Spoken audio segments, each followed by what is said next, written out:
you go through things. Me, I use the things I go through to make the albums. I make albums off whatever I was going through over the previous time from the last album to the next project. Whatever happened in my life in that gap, I try to incorporate that in the music. So it could be whether all type of things. My mom being sick, or it was a time I was house shopping for a while. That was really driving me nuts, and nobody really knew about it.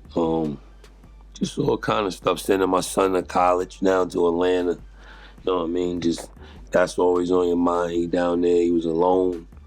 You don't know what's gonna happen, and you know what I mean. Just all type of things that go on in your life. That the world, they just think everything is peaches and cream, but you know what I mean. You be going through struggles, but like I told you, I use that and put it in the music and ventilate like that, and kind of not give them all of it, but if you give your core fans and engage with them and give them some of that and let them know where you at, what kind of space you in life, it gives your career legs, because they like, you know what I mean, they like to grow with you. So I would say after the Friday on Elm Street project, because Pick was actually alive when Fab brought the idea to me, and we was putting the whole thing together and the preliminaries, contractual stuff with Def Jam and all that.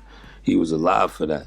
And then he passed probably during the making of it. And that kind of put that project on hold for a little minute. You know what I mean? So I was going through that while making, Freddie and Jason, the Friday on Elm Street project. But after that, he kind of passed from speaking to him every day and him being super influential in my career to him, you know what I mean?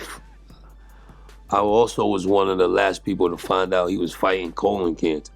So that's really this project is about too. He was like, I was one of the first people he called in the morning when he wake up, to being one of the last people, because he didn't want me to know. So he had everybody curving me. He was curving me, you know what I mean? So when they finally let me see him, and it didn't look like the Pick that I knew, and he actually passed away either the next day. I'm not sure if it was 28 or 48 hours after they finally let me see him. So that was just a shock, trauma to my whole situation. You know what I mean? So I'm like, yo, what am I gonna do musically? So raspberry.com, the website, my merch. We just had a whole layout board of things to do. Now I'm stuck by myself to try to complete the mission. So I'm like, just fall back for a minute trying to figure it out. Then I'm like, you know what? I'm just gonna make this album. I'm gonna name it after him. I'm gonna do everything in his name. I'm gonna try to touch all the aspects of life that he was putting me on to. Art, the cover art for the album is an actual painting that we're gonna put in a art show and give some of the proceeds to his children. The production and some of the production he was actually gathering for me to work on my next project, whatever that was gonna be. Some of the features that he always would say, I need you to do a feature with Pusha. I would love to hear you and 2 Chainz, you and Ty Dolla $ign, and you and John Legend. So I just try to do all his bucket list things, name it after him, put it out there, and then it could be like a sense of closure for me to just get back on with a regular Kiss and LOX, and just get the ball back rolling to my regular schedule. Although he gonna be with us spiritually, I don't have to use that. I don't have to let it bother me or hinder me. I can make it like he just A&R from heaven now.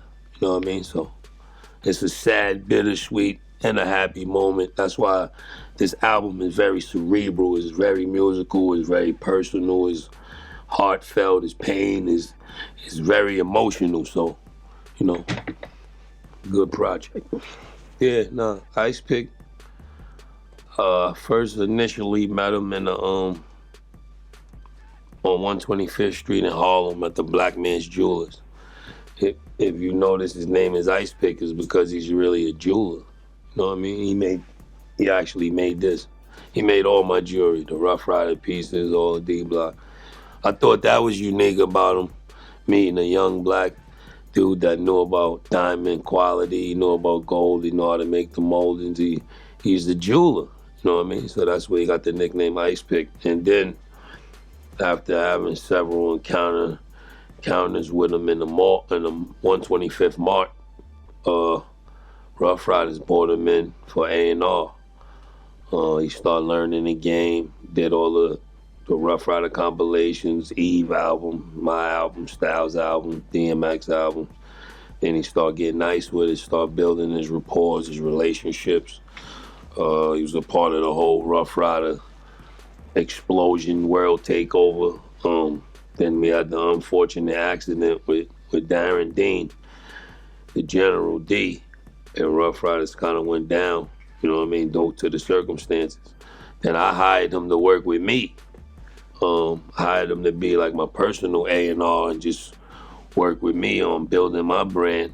Then he was with me for like the last 10, 15 years or so. So, yeah, he was very influential in my everyday movement as far as my business, you know, as far as studio, as far as production, as far as going to get features for me. He just did a lot of things that the label, there's nobody on the label that could do it. Like, you know, when in them appointed areas, he had a special gift to do a little bit of everything. Some of the biggest lessons and things that I picked up working with him is just his poise. You know what I mean? He never really got rattled. He always was the one to keep a level head in any situation. He was always the rationalist to balance out, you know what I mean? Keep things on the straight and narrow as much as he could.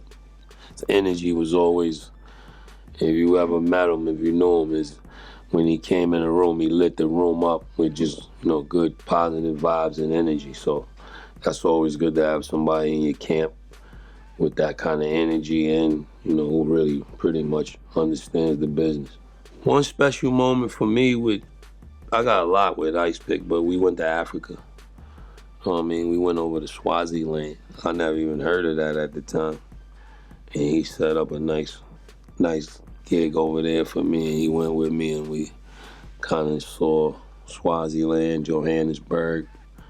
We met the king over there and his family. Went to his palace. And just, that was like one of my best trips in life. You know what I mean? Yeah, my first and only time going to Africa. My mom is actually there right now for her birthday for like 2 weeks, so that's the dope thing. But yeah, me and Pick went over there. It was really dope. I mean, being with him, going back to the mud, because he's always like, his energy is always like, yo, B, we gotta go to Africa. We gotta do some incredible. Mine was always so far-fetched. So for him to set that up and actually be able to go with me and see the motherland with him, I thought that was dope. Because he set it up, he was able to go. The whole trip was dope.